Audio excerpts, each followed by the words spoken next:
Right. Good evening, everybody. Welcome to this evening's event, which is about the humanities at UHI and opportunities to study humanities subjects. So welcome. Thank you all for coming along this evening. It's great to see you. My name is Ian McInnes. I am the Associate Dean for Humanities and Applied Social Sciences with Gaelic, and I'll lead us through a couple of elements this evening, but you'll also hear from several of my colleagues who you can see on the screen just now. And I'll just do a few introductions there just to go around the group. So we have Kerry Hannigan, who's our program leader for Criminology and Sociology. Lynn Campbell, who's the program leader for Culture and Heritage. Ronnie Dewar, who's the program leader for Politics and Social Science. Nicola Martin, program leader for the history area, and Ben Elliott, who is program leader for archaeology. Thank you. Now, there are also several other humanities areas for which we don't have program leaders or staff representing tonight. Don't worry if that's the case. We'll give you an introduction to everything we offer this evening, and we can answer any questions you have, or if you have more specific questions, we can provide you contact details with the relevant people to speak to that represent those particular subjects, so you can follow up with them after the session. So this evening, we're going to take you on a little bit of a whistle-stop tour of things over the next hour. We're going to give you a brief introduction to the university, outline to you what the humanities degrees offer to those who study them, give you an overview of the various programs available to you to study, discuss with you how you'll learn and study at UHI, and provide a very brief summary of how to apply if you wish to follow up on what we've presented on this evening. And you'll have a chance to ask any questions you might have as we go along. There is a Q&A function within Teams. You should see the button at the top which says Q&A. And as we go along, you can ask any questions you like in there. We'll leave them to the end of the session, so I'll cover them at the end, but there is time within tonight's event for questions. So do please provide them as we progress. So to begin then, I'll just give you a brief bit of background and information on UHI itself. I don't have a PowerPoint presentation, so I'll just be speaking to you direct, but there's a few presentations to come, so I suppose that's no bad thing. So I suppose to start with, what is UHI? UHI, of course, is the University of the Highlands and Islands. We are a multi-campus university, so we have bases from larger urban and town centres like Perth, Inverness, Oban, Fort William and Elgin, to smaller rural and island centres across the length and breadth of the Highlands, Islands, Moray and Perthshire. But UHI has also led the way in developing teaching and learning approaches to students in various other mediums like this to suit our dispersed student body. So a long time before the pandemic forced various people to move into the hybrid and online space, we were already working in this form. And to be perfectly honest, I think anyway, that it makes us good at it and makes us better experience at getting the most out of this as a form of teaching and learning. As an institution, it teaches across all levels, from further education qualifications to higher education degrees, postgraduate masters and PhDs. UHI covers the entire gamut of educational possibilities. And as a result, we have the largest student population in Scotland. We also offer students the unique opportunity to follow a progression from studying Highers to undertaking a PhD, all in the one university. We have a large and diverse range of courses, various of which you'll hear about tonight, and we in the humanities have pioneered ways to combine those various subjects together to allow you to study combined honours options and consider 2 or more subjects in your degree instead of just the one.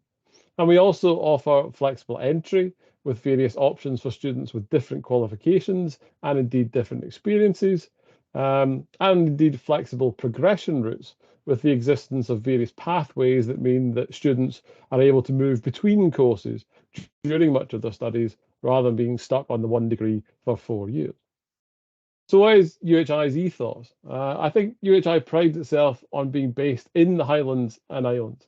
To a good extent, it sees itself as a university of and for the region, working to ensure that higher education opportunities are available to students who, without it, would be forced to move elsewhere to undertake degree study. We also wish to welcome students to the Highlands and Islands to experience everything that the region has to offer whilst undertaking a degree with us.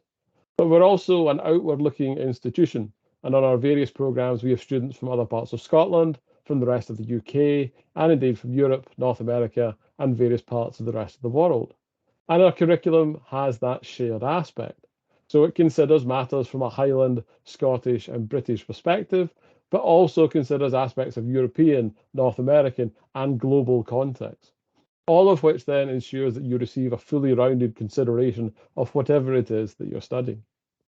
Ultimately, we want to provide students, wherever you're based, with a high quality education based on the expertise of our staff, who introduce students to, allow them to engage with, and let them develop their own ideas about a range of modules and courses that are based on staff research and scholarship. So why come to UHI? Last year's outgoing cohort of students took part in the yearly National Student Survey, which is an opportunity for students to comment on their overall student experience. 81% of students stated satisfaction with their experience, and this placed UHI sixth out of Scotland's 18 higher education providers for student satisfaction. Our top postgraduate programmes ranked number 3 in the UK and number 1 in Scotland for postgraduate student satisfaction.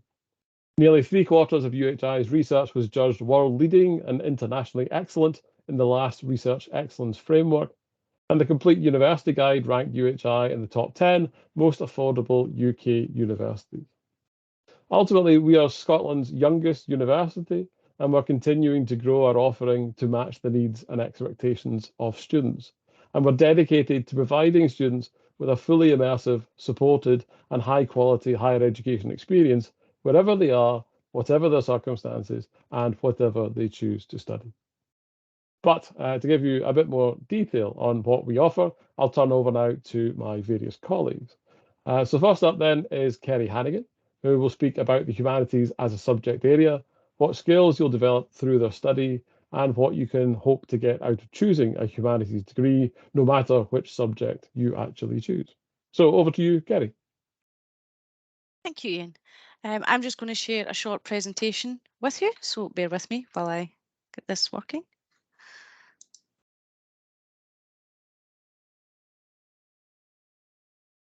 Okay, so I'm just going to talk to you a bit about why humanities, where a humanities subject can take you, and some of the skills that you sort of develop as a humanities student and a humanities graduate. The humanities degree isn't just about learning the content. The content's important, the content's interesting and covers a range of issues, but it's also about learning how to deal with very complex pieces of information. Okay. The humanities subjects sort of deal with people and society and the individuals and the institutions involved in it.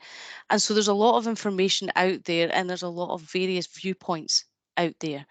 And what a humanities subject can do is teach you how to interrogate that information, how to question the information that's being presented to you. And taking in all these different viewpoints and different types of material, whether it's statistics, whether it's archival material, whether it's objects, whether it's interviews or books, and using that evidence to come up with your own conclusions. So we are interested in what you think about subject areas, but what we want to do is develop your skills in terms of being able to evidence that, being able to question the information that's given to you and challenge some of the information that you find so that you develop skills to be able to take complex information and make sense of it and help other people make sense of it. So it's about taking all this different material that's presented to you and drawing conclusions from that and not just taking it as read. Sort of tied in with that, if it's on social media, it must be true. We're sort of going to teach you, well, that's not necessarily true. You have to sort of question the information that's coming to you and what's presented to you and sourcing information that you need to develop your understanding so that you get a more rounded and more confident understanding of topic areas. And this allows you to develop some key skills that are highly beneficial and highly sought after by employers. So, for example, the Oxford University produced a report this year on the value of humanities and humanities graduates. Okay? And some of the key information that they presented in the report was the skills that humanities graduates have developed and the benefit of those skills and the importance of those skills. Okay. And what you find is that as well as learning your content area, you'll also develop skills that allow you to be more flexible, more adaptable. You know, the environment's changing, society changes regularly, the employment market's changing regularly, and humanity graduates develop the skills to be flexible and to be able to adjust to all these changes. And so therefore, you've got a wide sort of option in terms of how you progress in your studies and how you progress in your career and the type of careers you go into. And so humanities students or humanities graduates are highly sought after by employers because they develop key skills around communication, around working in teams, and around the contributions you can give to society beyond just the subject area that you've learned. And one of the key things from it, and I could use myself as an example here, is the findings are that the vast majority of humanities graduate students actually don't go on to careers because they're looking for sort of financial gain. It's about job satisfaction. And I say I'll use myself as an example here. I started at UHI Perth on the HNC Social Sciences, and I have progressed in my studies and my career, and I'm now a programme leader for Criminology, and I absolutely love my job.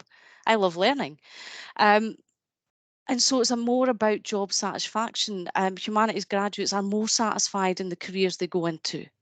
And are more likely to be motivated to help with change and to work with what's going on. And these are highly sought after skills by employers. They're looking for graduates who have that resilience to change and the adaptability and the flexibility and the skills to not only deal with that, but be exceptionally successful in doing so. So some of the skills that you'll develop are around critical thinking. They're around being able to deal with complex information. They're around problem solving and finding solutions and ways to move forward and to help the wider society progress and understand why changes are taking place. And that's not just about looking at what's happening now, that's also about looking at the past and how things have progressed. So you develop a range of skills. So you'll have content modules which will tell you about your subject area and develop your understanding of your subject area, but you'll also have skills modules that develop these key features that employers are looking for. So you'll become better at researching. You'll become better at producing PowerPoint slides, producing reports, being able to attend team meetings at your work and present what you've been doing and find solutions for any challenges that are in the workplace. It makes you more adaptable, it makes you more flexible because you develop these skills. So, for example, dissertation students do a main piece of research. In the social sciences, they present at a conference, so they get practice at presenting at conferences. Or you might be invited to speak to other students to talk about the subject area. But what you're doing is developing key skills here that you can take on to your employment and what employers are looking for. No, that ability not just to be able to do the task that's asked for you, but to find solutions and to present information if you're asked to produce a report, if you're asked to talk about that report. And these are all key skills about what's going on in society, but you'll also develop skills around empathy, understanding the diverse nature of society, the diverse nature of people, cultural variations, and all the complexities that come with that. And understanding the way in which you portray yourself and the way in which you interact with your employers and with the wider society can have quite a profound influence. So understanding the different needs of people, the different needs of society, and to be able to adapt to that are sort of key graduate skills that you'll develop. And these are all highly valuable in terms of what employers are looking for. And we can see this in some of the sort of reports that come out around why people study humanities and why humanities subjects are good areas and where they can take you. If we look at, for example, it's called Shape Skills at Work, but that's social sciences, humanities, arts for the people, and the economy. And if we look at that, we know that more than half of leading startup companies are founded by graduates from the humanities and arts and social sciences sort of areas. And employers are looking for humanities graduates because of the problem solving skills that they have, because of the creativity that they bring with them, and because of the research skills and the analytical skills that they develop as part of their studies, and allows them to become key contributors to the employment market, and allows that UK economy, the wider economy, to grow and develop. So employers are looking for graduates from the humanities area because they know that they've got key skills that they can develop with. And there is a broad range of employment areas you can go into in terms of the public sector, the private sector. No, the skills you develop don't just mean that if you study criminology, you have to do a criminology job.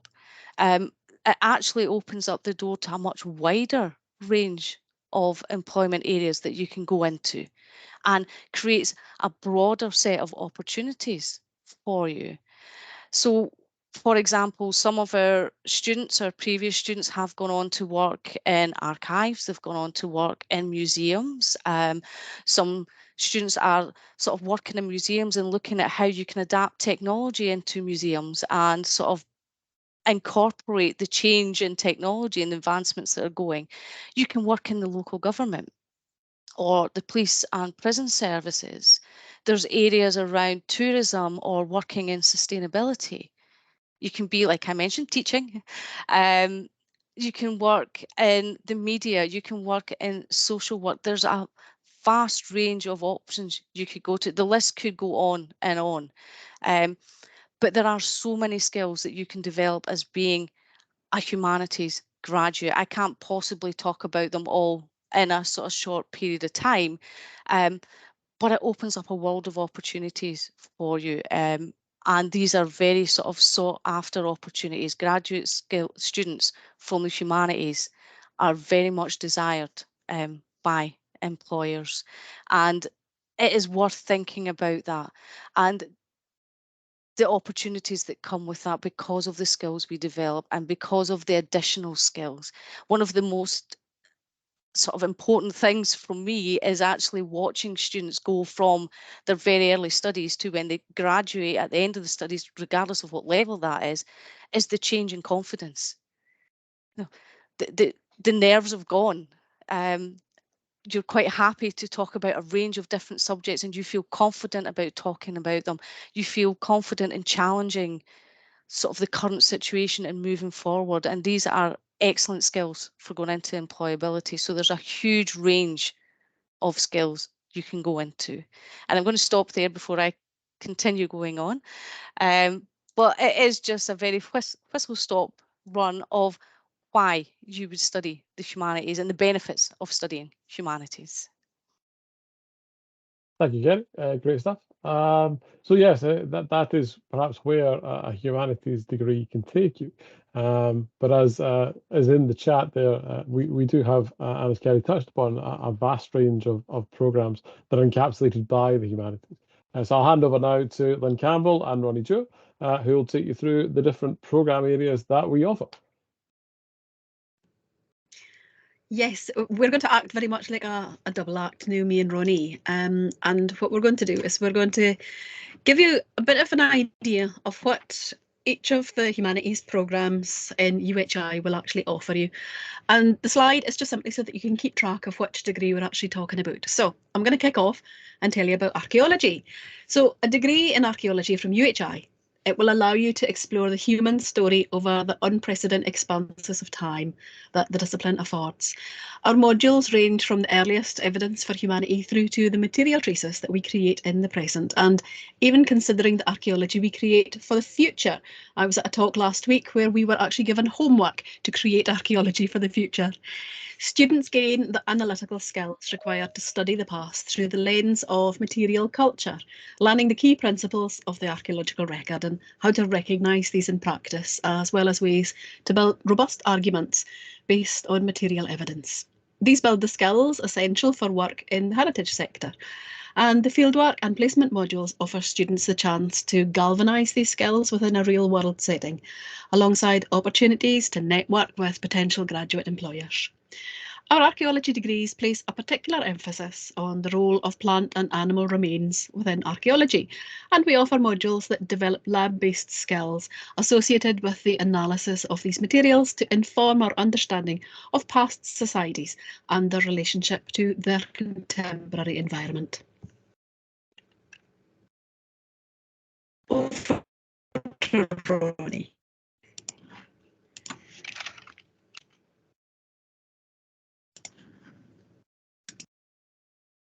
I think it's over to me. I hope everyone can hear me okay. It was beginning to break up a little bit for me there, but I hope everyone's okay and can hear me clearly. I'm going to talk to you a little bit about criminology, which is one of the I guess the growing degrees in the UHI remit. And studying criminology will offer students a rigorous and comprehensive programme in both the theory of criminology as well as studying it empirically. It will involve you looking at the concepts of crime, harm, criminalisation, victimisation, and it goes into the various formal study of various kinds of crime and deviance. As a student, you'll study a range of different modules, including the history of crime and punishment, the social construct of crime, crime and culture, that's including the media, crime and literature. I did promise Kerry Hannigan that I wouldn't talk about criminology and, the various Netflix originals that I seem to be addicted to. Not just Netflix originals, I've been addicted to them all my life. I go back to Murder, She Wrote, etc. But obviously crime and literature is a big thing, and you'll study that formally as well.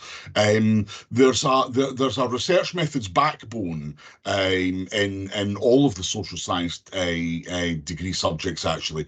So the first to third year you will get formal training in how to research properly, how to sort of build your arguments and debates, etc.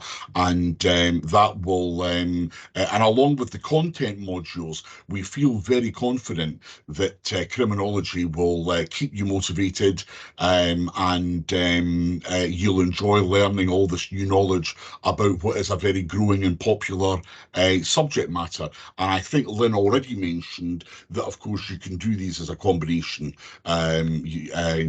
Criminology becomes a degree in its own, but you can also do it as a range of joint honours degrees. Over to Lynn. Indeed, and then on to my own programme, which is Culture and Heritage, which with all the programmes, you can study them as single honours with just that one single title in your degree programme, or as a joint honours with another programme from anything at all, pretty much, so long as we offer it. And the Culture and Heritage is one of the sweet single and joint honours programmes, and we look at things a bit differently to other degree programmes. We are what is called interdisciplinary, which means that we look at lots of different subjects and areas of interest. So we might have a bit on archaeology, a bit on literature, a bit on history, and so on. And the programme has always had a very strong research focus, and it gives you an enormous amount of flexibility to study what you really want to, as you pretty much choose your own topics for your project and your portfolios. And you'll learn about what culture and heritage actually is. You'll get an introduction to Scotland's music, film, Celtic art, literature, the Vikings, museums, and more. And you will learn what makes Scotland and the Highlands and Islands unique, and even how the individual areas within the Highlands and Islands differ from each other.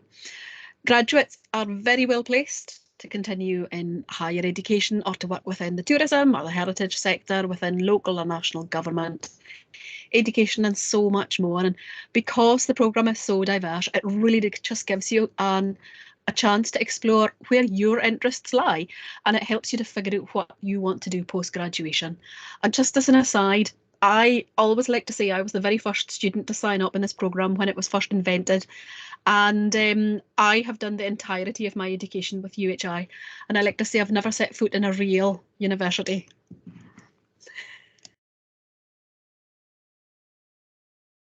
Thank you, Lynn. I'm going to go on to Gaelic Scotland. I tried. I looked on the website earlier on because, of course, there are other Gaelic degrees that are much more sort of immersive in the Gaelic language. This one is fundamentally taught in English, and the modules focus on how Gaelic is positioned in contemporary Scotland, and as being a minority language, it shares you know, that particular distinction with many other languages that are spoken in Europe as well. And there are the modules that you would study on Gaelic Scotland would include Gaelic literature, but in translation, modules of Scottish history, folklore, and traditional culture, which I assume comes from Lynn's degree that you've just been that Lynn's just been talking about, as well as there is Gaelic language tuition embedded right through it. And that's something that you can pick up at any level. If you do have a working knowledge of it, there's intermediate, there's fluent, but you can also go in there with little or no previous history of learning Gaelic at all. Alongside understanding of the Gaelic language and culture, students on Gaelic Scotland will pick up all of the transferable skills that Kerry alluded to in her presentation about what you can take forward with a UHI with a UHI Humanities degree, and that's Gaelic Scotland. Over to Lynn.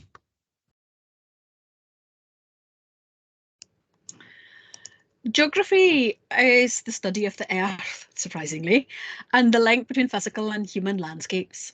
It explores the interrelationships between people, place, and the environment, and how these vary across and between places. Students on the BA Geography consider these links from a humanities and social science perspective. They focus on issues such as land use, planning and development, globalisation, climate change, energy, and tourism in order to examine human relationships with the environment. A degree in geography will provide you with the knowledge and skills to understand many aspects of a rapidly changing world, equipping you to tackle systematic problems in a range of organisations and sectors, with the wide curriculum developing both specialist and transferable skills. That word again, transferable, and that's the beauty of the humanities programmes, is that the things that you learn in one programme are transferable in so many other aspects of life. Geography graduates are amongst the most employable. That's debatable. I would obviously say that was my programme. And you'll leave the course with highly transferable skills, such as demonstrating ideas via reports and oral presentation, data collection and analysis, and the use of specialist mapping and statistical software. The knowledge and skills taught in this degree are of relevance to many areas of employment, including renewable energy, energy efficiency, waste management, tourism, rural and community development, agriculture, local government, planning, logistics, and environmental agencies. And a substantial number of geography graduates also move on to careers in finance, marketing, and law, or to further postgraduate study, teaching, and research.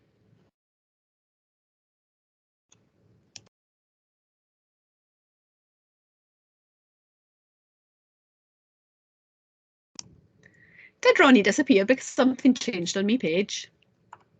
I was just about Ronnie to say has that. just sent me a message to say he's in a power cut. Oh, in that case, I will continue with history. History at UHI combines the traditional broad approach to history in years 1 and 2 with an in-depth dive into specific topics based on staff research expertise in years 3 and 4. So this allows you to explore a range of periods and places of the past, from the medieval to the modern, and from Scotland to Europe and across the Atlantic world. Scottish history is one of the key focal points for staff at the Centre for History, and this expertise offers you the option to specialise in and graduate with a Scottish history degree. Classes are discussion-based with an emphasis on interrogating different interpretations and developing evidence-based arguments. As a history student, you will develop critical thinking, self-motivation, analysis, research and communication skills, all of which are sought after in today's world of work. The third-year public history module allows you to engage with the various ways in which historians take their work to public audiences. And recent graduates have gone on to careers in education, government, tourism and heritage, and the third sector, amongst others. Ronnie, lovely to see you. Over to you for literature. I wasn't trying to dodge history just because there are so many historians in the room, Lynn. It was Bridge of Erne in Perthshire suffered a small power thing there. Everything went off. I'm going to get on with literature, and the literature degree here is different from many literature degrees elsewhere. The literature is taught in English rather than English or Scottish literature, and our modules contain texts from all over the world. They are either written in English or they're available widely in English translation. Related to the Gaelic Scotland module that I was talking about earlier on, they also have modules available in Gaelic literature in translation. The classes are like they all are at UHI. They're based on the idea of the flipped classroom, where you go in and it's a sort of discussion-based class, and they are interested to hear what you have to say. Studying literature equips you with all the skills that can be applied to many jobs and career paths, and offers different forms of further study opportunities. You will develop your skills like in the social sciences with the literature-based research methods, critical thinking and analysis. Graduates, as you can see, from a literature degree at UHI have gone on to pursue careers in education, journalism, publishing, and are also doing their own writing, which is lovely to hear. And as I said earlier on, it applies to all of them. I think apart from PPE and social sciences, you can do them as part of as part of a joint degree.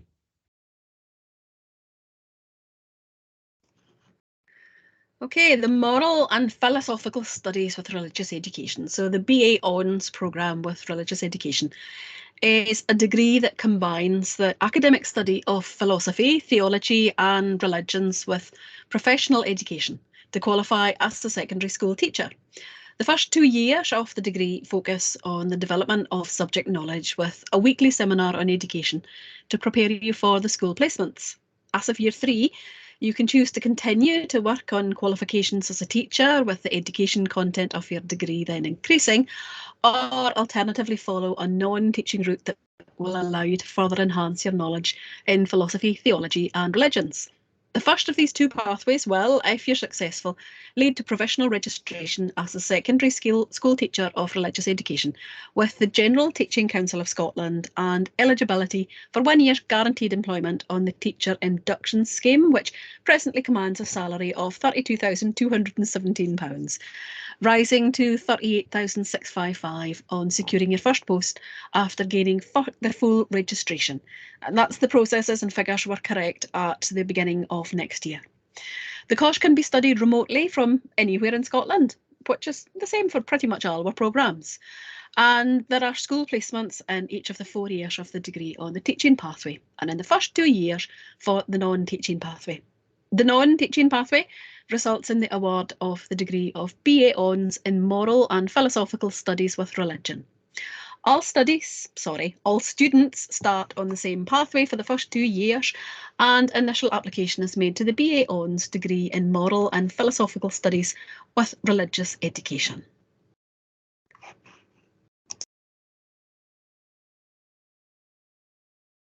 There's obviously some repetition, and this is philosophy. There's obviously some repetition in what Lynn's just said there, and I'll try and avoid as much of it as possible. But philosophy, of course, is principally involved with the development of critical thinking, and from very early on in the degree, you will evaluate arguments, identify assumptions, and build the ability to respond in a reasoned and well-organized way.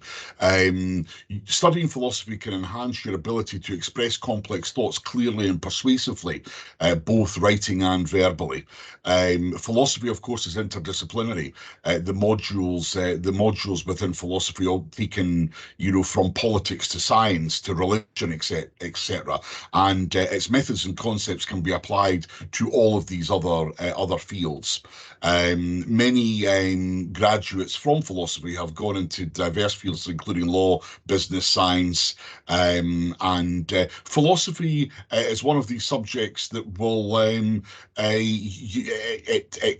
it grows with society in many ways, and addresses many of the global challenges and issues such as justice, human rights, and the various environmental arguments that we have at the moment. Students with a philosophical background will be better engaged to contribute to discussions on many important societal issues. It teaches you adaptability by exposing students to the diverse perspectives and encouraging them to engage with different ideas.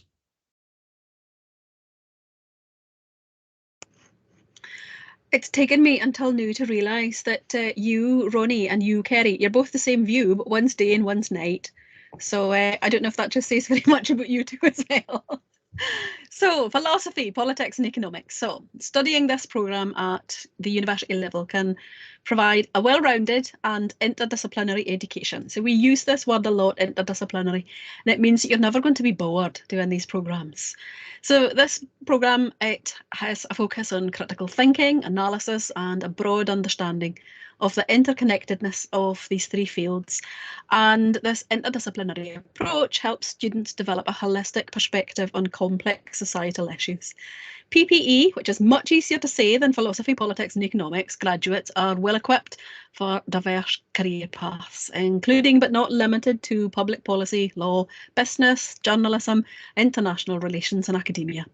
Overall, studying PPE at the university level offers a comprehensive education that prepares you to navigate the complexities of the modern world, make informed decisions and contribute meaningfully to society in various capacities.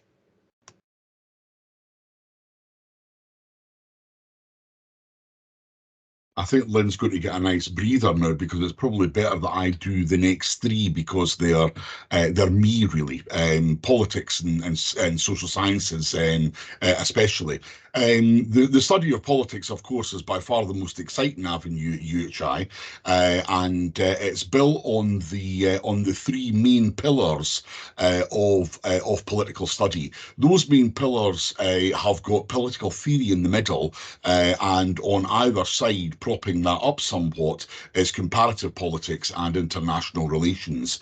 You'll do political theory all the way through, starting in first year with an introduction to political ideologies, which takes you from the ancient ones such as liberalism, conservatism, etc., to the more modern ones such as socialism, nationalism, fascism, etc. You'll do the history of political ideas. So you go back to the Greeks and you go to the famous ones in history such as Thomas Hobbes and John Locke and Machiavelli and such like.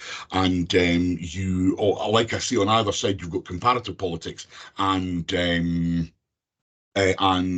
also international relations. So comparative politics on the left, the way that we study politics, of course, is that we look at one political system and we look at another one and we compare them and we try and build a theory on which one's the best. For example, political systems, is it better to be first past the post, like the Westminster system, or a rather more proportional representation system? So, and then on the other side, you've got international relations, and that tends to be content that students like very much We do at UHI, we do European politics, we do territorial politics, we do terrorism, we do the politics of the Middle East, principally the politics of the modern state of Israel and its relationship with its geographical neighbours.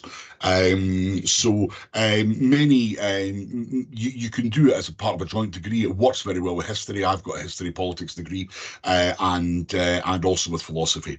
There are many graduate opportunities, not only in public service and frontline politics, party politics, but it gives you all those sort of leadership skills, analytical skills that work well in local government, teaching, the uniformed services, etc. So that's politics. As I said, I'll go on and do social science. Social science is a combined degree. It's a very old degree in UHI terms. I think it's in its 27th year, and it combines the main areas of social science so you can do sociology, politics, psychology, criminology, and in the first couple of years you can get a taster for all of them, as well as an inbuilt research method strand in that one. I suppose what makes social sciences stand out is it does have that psychology strand. And if you go back to what I said about Gaelic Scotland earlier on, make sure you're on the right path, as it were, because there is another area of psychology in another part of the UHI that's more of the science, more sort of BPS recognised psychology degree. The psychology that we do in the social sciences is a social science one. It's development, it's cognition, and these work very well with the social science degrees. That degree is particularly popular with people who want to go on to a social science, a social work career. If you've any questions, Kerry is a graduate in social science from UHI, but a lot of people do that and then go into a social work master's. Sociology, very much like criminology, reflexive. It teaches you sociological theory and puts all of the latest societal matters into perspective. You do a lot of very interesting modules, including sociological theory, work in society, class, and one of the main themes that we do as well is crime, obviously, and also violence in sport. So I think that's my three finished. Back over to Lynn. Okay, sustainable development. The world is facing the prospect of a climate emergency, with decision makers grappling with how to understand and respond to the pressures on our environment and society. Sustainable development, from the local to the global, is essential if society is to tackle the challenges faced. The necessary changes will impact on every facet of society, culture, and the economy. This is a critical moment to study sustainability. And on this BA on Sustainable Development degree, you will learn the facts about climate change and biodiversity loss, explore the UN Sustainable Development Goals, and consider potential and emerging solutions, such as the Green New Deals, the concept of degrowth, and the transition to well-being economies, leaving you ideally placed to influence or indeed become one of the decision makers. This degree also focuses on how communities can shape this more sustainable form of development, particularly rural economies. Rural communities. Most of our teaching team are located in the Western Isles, where 75% of people live on community-owned land, which sets the context for you to study community-based development, land reform, community empowerment, and community energy projects, which can all contribute to a more sustainable future. To develop a critical understanding of the three pillars of sustainability, and that is social, environmental, and economic, you'll study modules drawn from a range of social science disciplines such as geography, economics, politics, sociology, and environmental studies, as well as developing practical skills in research and working with communities.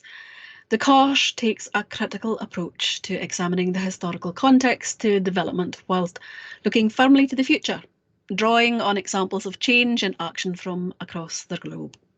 You will benefit from collaborative discussions and activities with colleagues from a range of diverse backgrounds and experiences, facilitated by tutors with many years of experience in delivering an online education.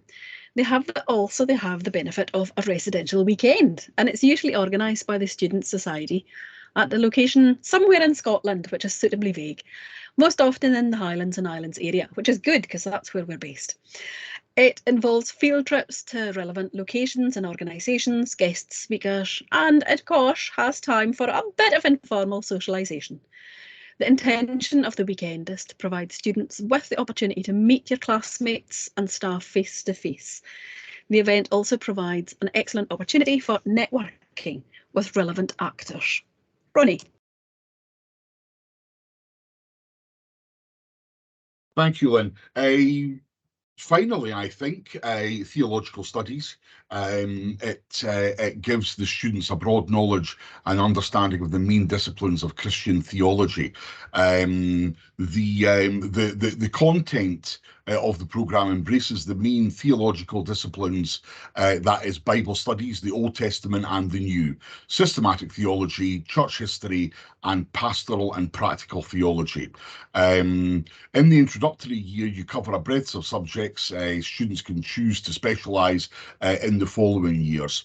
The programme seeks to develop the personal and professional capabilities required for a variety of ministries or in general employment. The degree is led by the Highland Theological College. It's a non-denominational college and it's recognised by the Church of Scotland, Associated Presbyterian Churches and the United Free Church of Scotland and other denominations as a training provider. So the course explores a wide range of theology across all the main traditions.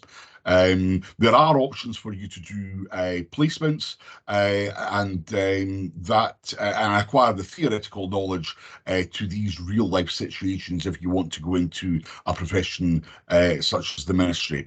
Visiting speakers will give a full flavour of the different areas of service that may be of interest for future employment volunteering, and some of the main examples will be employment with churches, youth work, chaplaincy in hospitals, the chaplaincy in the uniformed services, seminaries and mission agencies in the UK and further afield.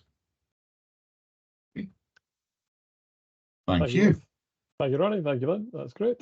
So that gives you an introduction. It only ever was intended to be an introduction into the range of things that we offer. Turning now to the how. How do you study as a student at UHI? And I'll turn over then to Nicola Martin and to Ben Elliott. All right, thanks, guys. We're just gonna share another PowerPoint with you. Hopefully, this won't be too much in the way of slides, but yeah, just help me in terms of working through the bits and pieces, the points that myself and Nicola would like to make. So let's get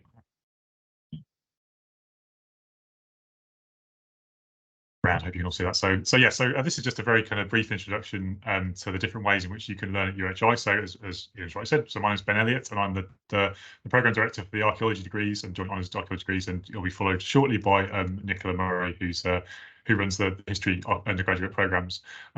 So we're just going to kind of briefly cover. I'm going to talk about the way in which we teach and the way in which you would learn as a UHI Humanities degree student, and then Nicola's going to talk in a little bit more detail about the specific ways in which UHI support you as a student through the time of the duration of your studies.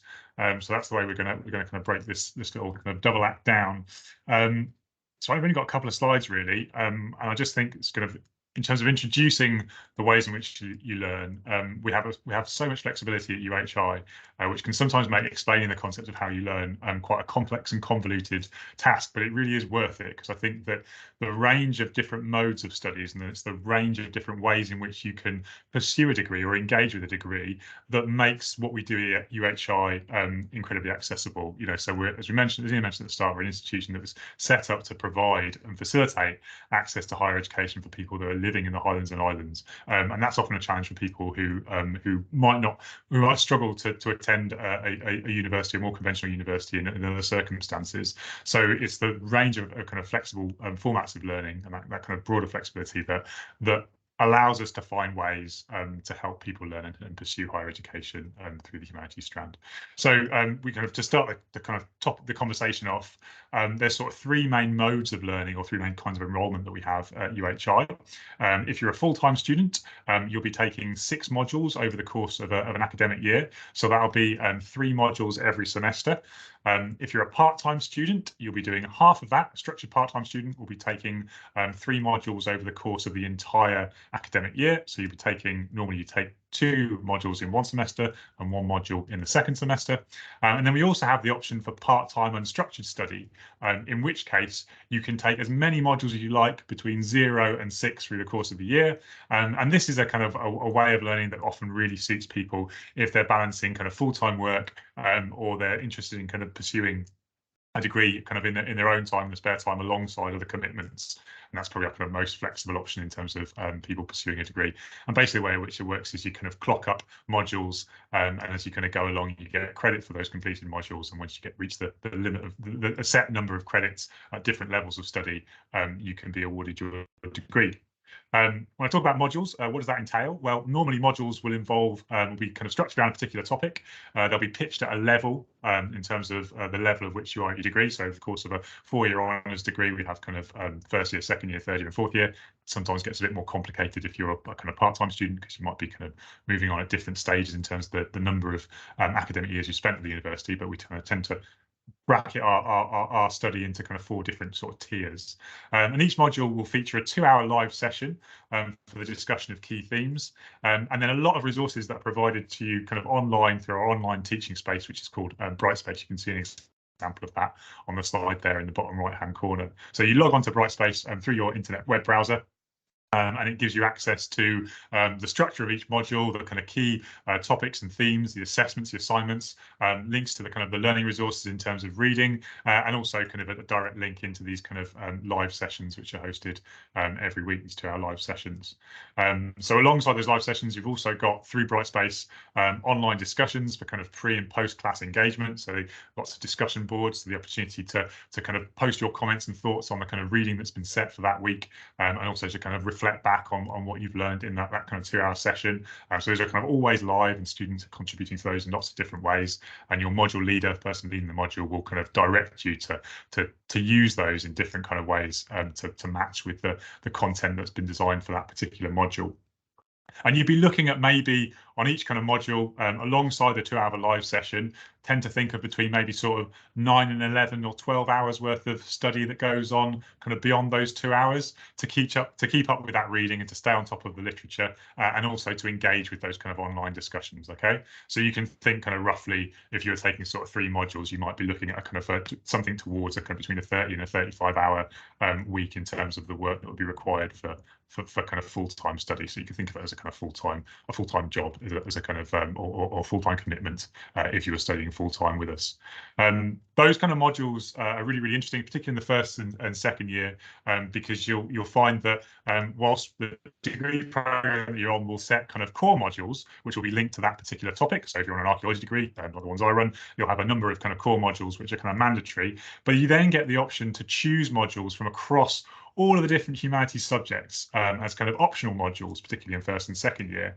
And that brings in lots of different students from kind of different backgrounds together, but often kind of working, particularly in the kind of later stages of the degrees, in really kind of small, in quite kind of small groups and small class sizes. And the people running the modules, or module leaders, are kind of adept in terms of creating spaces where students can work in kind of breakout rooms and kind of discussion groups to kind of find their voice and sort of build your confidence and as you kind of progress, not only through the course of each module, as you get to know your kind of module cohort and your kind of module tutor a bit more, become a bit more confident, but kind of over the 4-year degree structure, we really kind of ramp that up into kind of later years, and really kind of, as Kerry was saying earlier on, sort of help you to build your confidence till the time you get to graduation.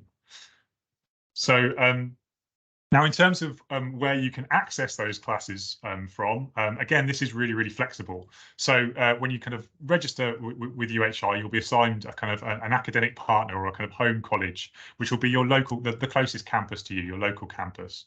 And within those campuses, within those colleges, we'll provide space for you to come into the college with facilities. So whether that be kind of laptops or computers within the college itself, with kind of high-speed internet connections, and sometimes with kind of larger screens, so you can, an appropriate kind of desk space, so you can access your classes via Brightspace from in your local kind of partner college.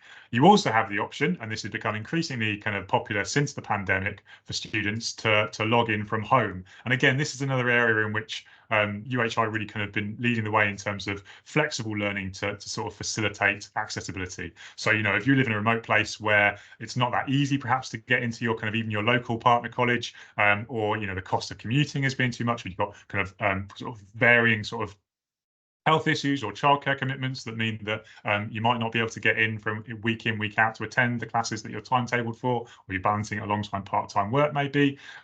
The option to dial in from home is really kind of favoured by lots of our students.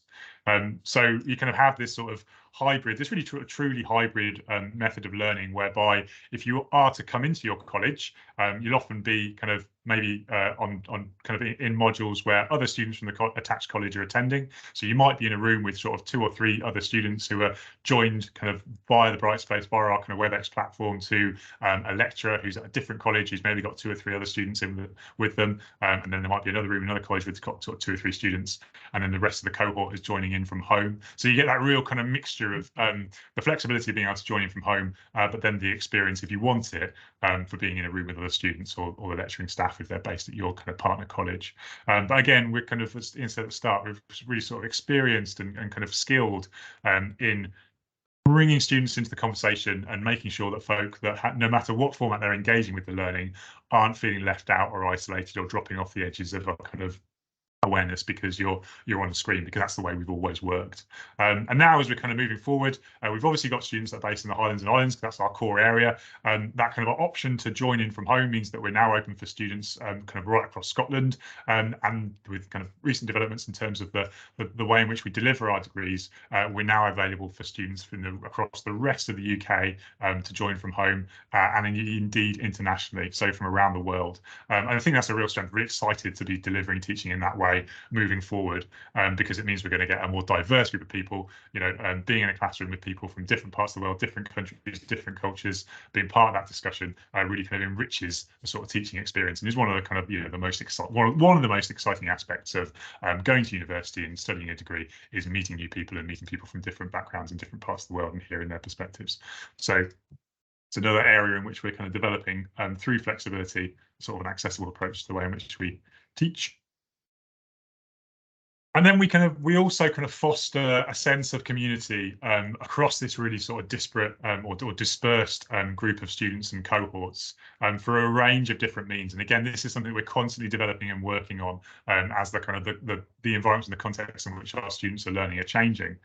So we're trying to provide lots of different ways. We do provide lots of different ways for you to connect to your peers outside of those 2-hour kind of taught sessions. Okay. These come in lots of different forms. So we have study sessions. So students are really kind of encouraged and welcome to book out spaces within their kind of local partner college, to kind of have kind of collective study sessions where you can bring together students that are on your modules or students that are on your degree programs, get you together at your local partner college, so you can meet up in person if you want to. For those people who can't do that, we also run online common rooms. So it's kind of like increasingly becoming sort of common practice for us to leave our sort of online classes open, lecturing staff to leave the session, but leave it open for sort of 15-20 minutes afterwards, so students who are joining online can have a bit of a kind of debrief, a bit of kind of decompress, a bit of a kind of post-game analysis of the lecture afterwards, and give you a chance to chat to one another and get a sense of how other people are getting on. Sometimes people like to do that once the lecturing staff have left, so they can be a bit more kind of honest in terms of progress they might or might not be making with assignments, what they're finding difficult and that kind of thing. But we find that provide those spaces online as well. As you've heard over several of the courses, lots of the degree programs offer in-person field trips. So within archaeology, we do a kind of annual big Easter field trip that all of our students are welcome on. They do introducing the history trip this year. You heard about sustainable development trip. And it's also kind of really, so these would often be kind of residential, kind of stayaways, where we get students together in person and we do kind of field activities. So really good chance to kind of socialise and get to know each other, but also pursue your interest in the topic that you're interested in studying.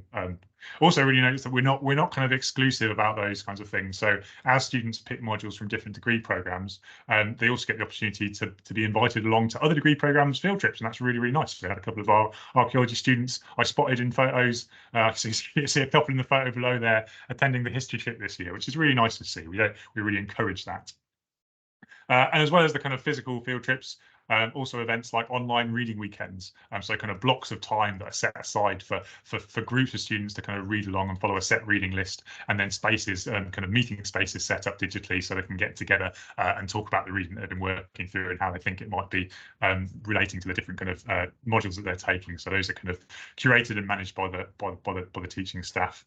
And then beyond that, we have a lot of kind of student-based or kind of sort of student-led ways of engagement. So really, really common to see students setting up things like WhatsApp groups and Discord channels, kind of within kind of module classes, so they can keep in touch with each other and kind of communicate and just get that sense that carry that conversation going out with the kind of talk class sessions.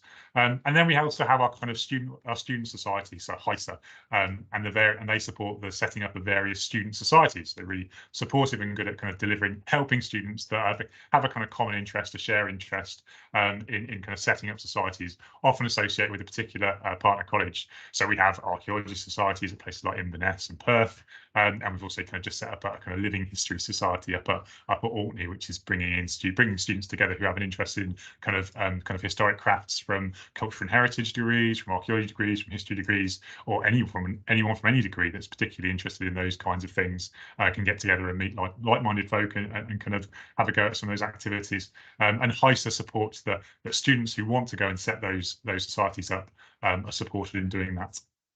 That takes me to the end of my slides. So I'm going to hand over to Nicola, who's going to talk to us. I'm going to stop sharing first. I'm going to hand over to Nicola, and she's going to talk us through different ways in which we support you as students. Sure. So hopefully you can see my slides now. So yes, I'll just very quickly talk about a few ways in which UHI supports students. So Ben's already mentioned the virtual learning environment Brightspace. So online materials that are created to take you through the needs of each week for your various modules. So for example, you'll get announcements with key reminders and key information. You'll access all your information, all your assessment information, and that's the area where you would submit your assessments as well. You attend classes through the software, which was also mentioned earlier, and you can access all your weekly learning materials there as well. It's really easy to navigate, and it's a common software for all humanities degrees. The tiles that you see on the Brightspace might be slightly different per module, but the general layout and the information provided will be the same, which makes it easy for you to access what you need, whatever module it is that you're taking. And alongside that, the picture I've got at the bottom there is our online reading lists. So most of our reading is provided, the sort of weekly reading that we expect you to do for classes is provided online, either through sort of scanned chapters or through electronic books. The module resource lists allow you to easily work through your weekly key reading, key activities that you need to do for each of your classes, as well as find additional readings and resources that lecturers have identified as being useful for assessments. That serves as a nice starting point for you to jump off and then do your own research from there. And the lists let you see what you need to do every week, so that helps in terms of planning your time. And it's also accessible directly through Brightspace, that virtual learning environment, so that everything's nice and easily available at your fingertips. As well as the virtual learning environment and the module reading lists, UHI has access to a lot of different ebook, e-journal, and different database resources to allow more detailed research, particularly as you go up through the degree programme. So our UHI library search lets you search the library holdings for physical copies of books held on campus, for those who prefer to hold the book in their hand, for electronic books and journals, and for primary source collections as well. So you can search all that within one database.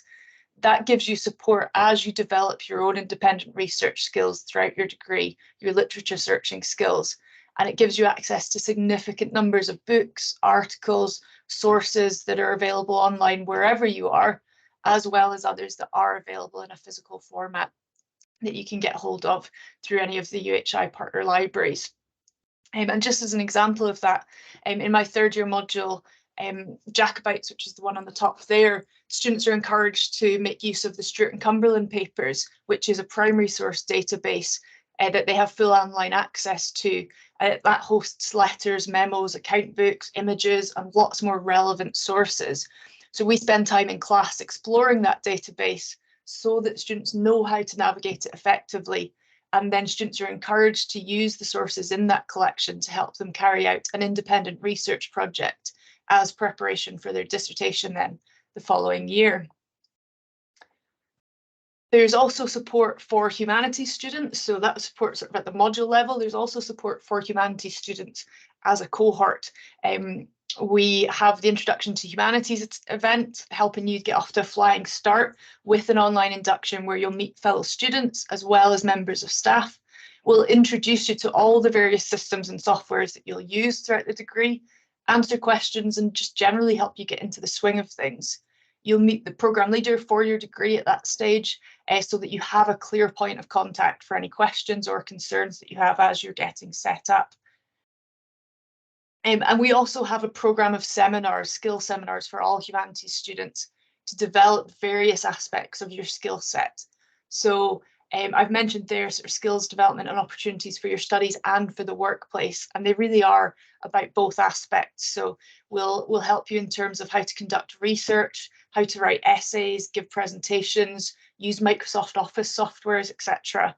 And every year there are also sessions related to module choice to help you decide which modules you should take as you progress throughout the programme. And as well as these sort of more humanities-based options, there are subject-specific events and opportunities. So Ben's already mentioned the on-site events, things like field trips, but also things like research seminars that students are very welcome to go along to, placement opportunities, public engagement. So depending on what programme you choose might sort of determine what's available to you, but many departments hold regular research seminars, which students at all levels are encouraged to come along to, as well as hosting workshops, conferences, and other events that students can absolutely participate in, but even help to run as well. We had about a dozen Centre for History students help run the International Royal Studies Conference online in 2021. And one of my colleagues is just back from Perth, where she was hosting an archival workshop that had a mix of students and members of the public attending that. Some mod programmes have placement opportunities or fieldwork as part of their training, whilst others provide opportunities for students to engage in extracurricular volunteering or paid opportunities. So last year we had several humanities students who wrote heritage boards for tourism trails. And over the past few years, a number of students from all over the UHI region have been involved in the redevelopment of Inverness Castle, which has meant they've been adding to their CVs whilst also getting to be involved in what's really quite a nice new and exciting project in Inverness. And then lastly, I just wanted to briefly touch on support for all students. So UHI has a range of dedicated staff to support different elements of your student journeys. So, for example, personal academic tutors for on-site support to act as a dedicated point of contact throughout your degree. They are there to help you with any pastoral or learning needs that you have, including referring on to additional support, things like that. Module leaders are always very happy to answer questions by email or to meet with you by VC to discuss questions you have about module content, materials, or assessments. And of course, your programme leader, we've mentioned a few times, is a dedicated point of contact for any broader questions that you have about your degree or about your studies. Because we do have sort of smaller class sizes in the humanities that I mentioned earlier, Module leaders and indeed programme leaders tend to know all their students personally, which means that you can benefit from specific and ongoing support throughout your studies. And we tend to build really quite strong working relationships with our students, which is really nice to see, and we love to see them doing well. And then the broader university, of course, also has a range of support that students can access, both online or on site.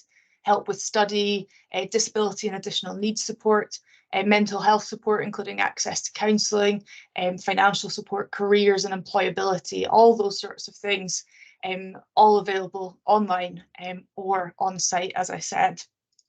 So I will stop sharing there and hand back over. Thank you both very much.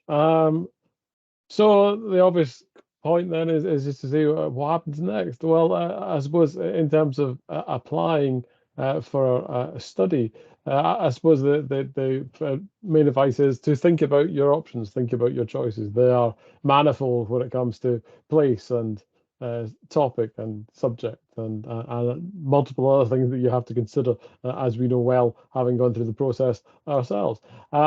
Investigate the different courses that are out there, investigate the different universities and what they have to offer, look at the different locations, and in a UHI context, that may include different locations from which you can study and where you might wish to live. Follow up with us, absolutely, if you have any further questions. Jill provided that list in the chat of all the programme leaders, and so that's a dedicated list of contacts there if you have questions about specific programmes.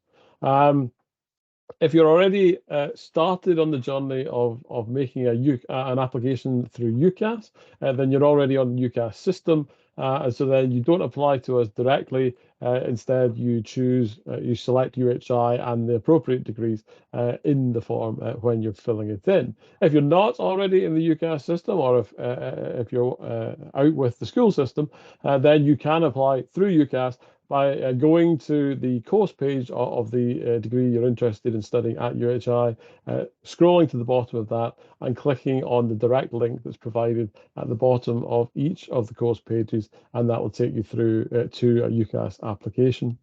Alternatively, and as I mentioned earlier on, there are alternative pathways into the programme. If, for example, you wish to go by a different route, or if you haven't perhaps quite met the minimum entry requirements for our programmes, there is the route of the HNC Social Science, which is effectively at first year level, and you can undertake that, and as long as you reach a minimum threshold in regards to that, then you can progress from the HNC Social Science to the second year of any of the humanities degree options that are available. Although some students also like to do the HNC and then actually potentially start at first year and have that kind of additional year. The choice is yours. And that is pretty much us.